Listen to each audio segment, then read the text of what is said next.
So it turns out we weren't as ready as we actually thought we were.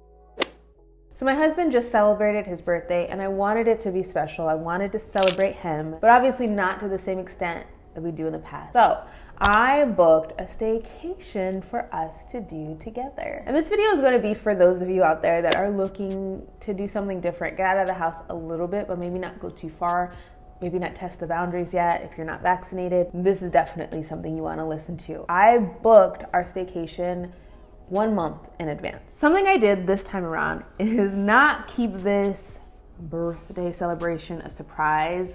I love to surprise my husband. He loves surprising me, but I think, you know, this year and probably moving forward a little bit, we're gonna be sharing our celebrations for each other because we want to make sure that we're comfortable with what the other has planned. So I had to let my husband know, hey, I booked us a hotel for your birthday. Do you wanna go? Do you feel safe enough to go? Okay, so let's get to the actual staycation, the reason why you're here. We stayed at a hotel that was kind of in the downtown DC area, and I'll put the name of the hotel in the description box below. I don't know if I should say it in this video because I'm not looking to incriminate the hotel if I say something negative, and they're also not sponsoring me for this video. So the hotel we stayed at was really cute, very, very trendy, very millennial in a lot of ways. And when we got there, it was so interesting because I didn't expect for it to be as crowded as it was. I think a lot of people had a very similar idea to what I had when I booked the hotel. On their website, everything is clean and lavish looking and open and airy.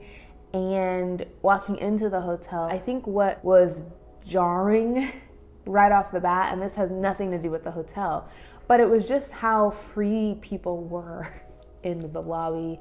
And they have this restaurant on the left-hand side as you walk in, and people were just in the restaurant and seating areas. I mean, there were just people everywhere. Then there are little pockets and sections of the lobby area that are really cute and designed for people that want to like take selfies and different things like that for your social media. And I'm thinking to myself, like, I mean, am I an influencer or not? Like, I just don't feel comfortable with like taking photos where everybody else is just like hanging out kind of maskless in a way. Then we go and check in. And the check-in process was very seamless, very easy. The desk had a large plastic barrier over it, and the person that was working behind the desk also had a mask. I don't know if they had a face shield, but they were definitely like suited up so that they were away from the public. And I think that they probably also felt like there were a lot of people at this hotel. I think we went on a Friday or Saturday night or something like that. So, you know, on a regular day, it would be busy. So I would assume during the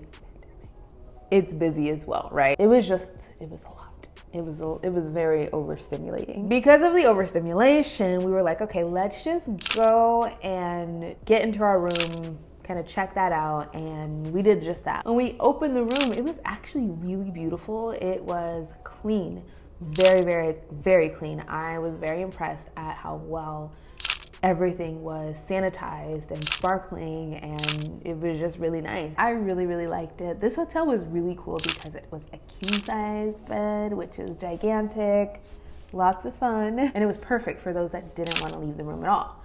But I actually made reservations at a restaurant for, I think it was 7 o'clock that evening, and we don't have a car here. We actually took an Uber to the hotel, and it was kind of pricey.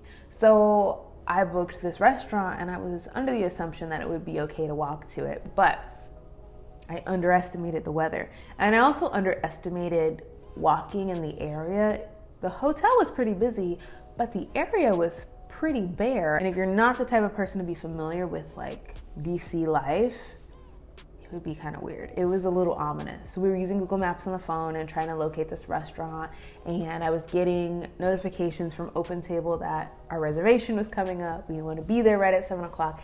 And so we hustled and we ended up getting to the restaurant at 7 o'clock. I also won't share the restaurant in this video because, you know, it is what it is. As we walk up to this restaurant, there were tons of people outside. And again, it was another one of those experiences where I'm just like, I know that I'm outside and I know that I'm doing something, but dang, like, are we all outside? Are we all doing something? That's kind of how it felt. Didn't want to be a hypocrite and, you know, wish that everybody else would have stayed home so I could have a nice private evening with my husband, but that's kind of how it felt. Next, I go into the restaurant and they've got these like little spinning doors. So that was kind of weird because it seemed like people were going in and coming out of the same doors, kind of touching the same things. And I'm just like, okay, I'm glad I brought sanitizer. It just seems really like a lot at this point. And I go up to the reservation stand and I'm actually standing in a line inside of the restaurant. And there are quite a few other people standing in the line as well. And I'm listening to the attendant, the person taking the reservation. He's on the phone telling people that the restaurant is booked up.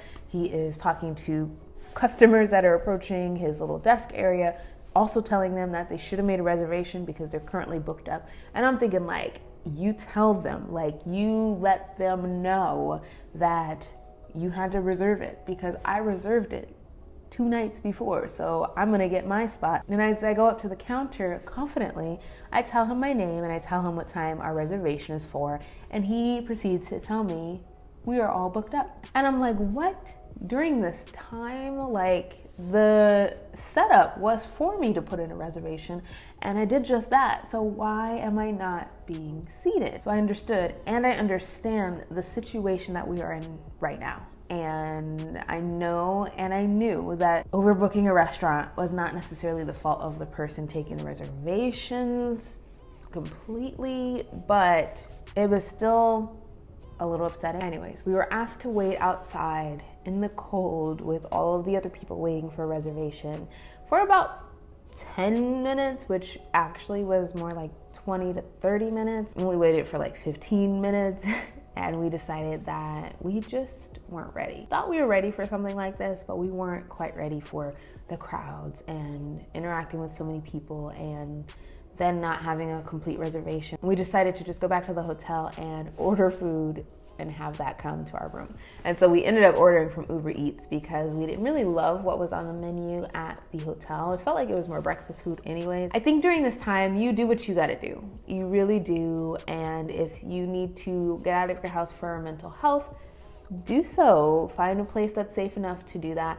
And if while you're out at like a hotel or something like that, you don't feel comfortable doing anything else except for staying in the hotel room, that's okay too. We had a blast. Again, king size room, food, Bridgerton on a gigantic screen. I mean, it was all good. It was all amazing, all good fun.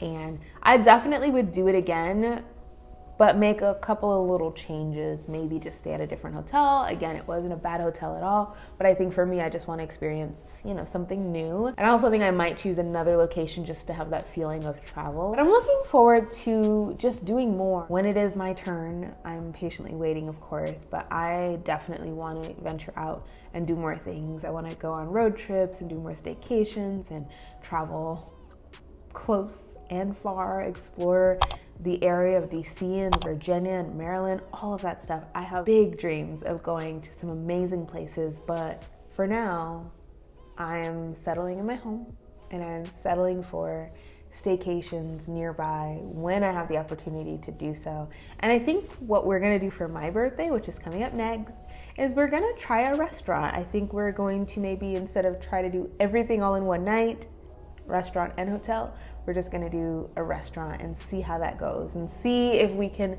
build our confidence. And yeah, I'll of course let you guys know what that's like. Maybe I will record more vlog footage so I can take you along with me as well. So let me know if you'd be interested in that. And I think that's it. I think that is it. It was fun chatting with you all, hanging out with you all. And I think I'm gonna go. And maybe I'll film more videos. Maybe I'll take a nap.